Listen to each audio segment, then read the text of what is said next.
I get a lot of questions being like, how do you do the work you do, i.e. being an FS worker that also has endometriosis and polycystic ovarian syndrome. Oh my god.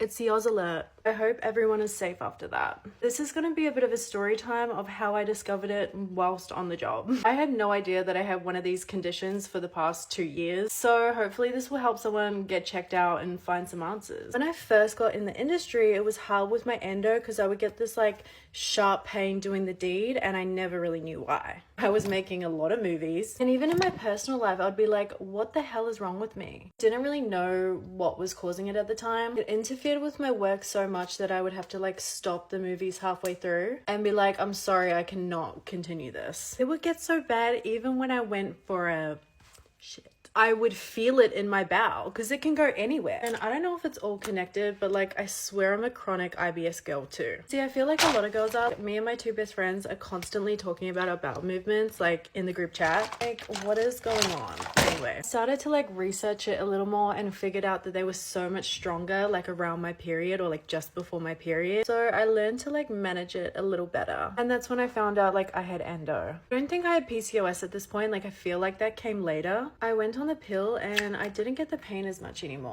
I guess because it like helped those hormone levels like be a little bit more stable. A little while later I actually stopped the pill like for other reasons, but I still like didn't notice the pain as much. Like occasionally on bookings, but like I learned how to manage it. I learned like doing the deed in certain ways would like trigger it, so I avoided that, especially like certain times of the month. I feel like the endo definitely started like after I had kids. I didn't notice it before, and I feel like the PCOS like came even later. Always had normal periods growing up, like for the most part, and I didn't really have any like skin or hormonal issues. Fast track, that's where the PCOS stuff started happening like for the past 1.5 to 2 years that I've been off the pill. I think the thing that affects me most is like my energy levels. Like one day I will be so happy and so productive, and the next day I'm like tired and drained and like I haven't even worked. I think again it's just like those hormone levels doing its thing, but I'm super lucky to be able to take time off like when I need to. My doctor has recommended I go back on the pill, so that is my treatment, and antibiotics for the next 3 months to help this. I know some people have had like a lot of relief in like lifestyle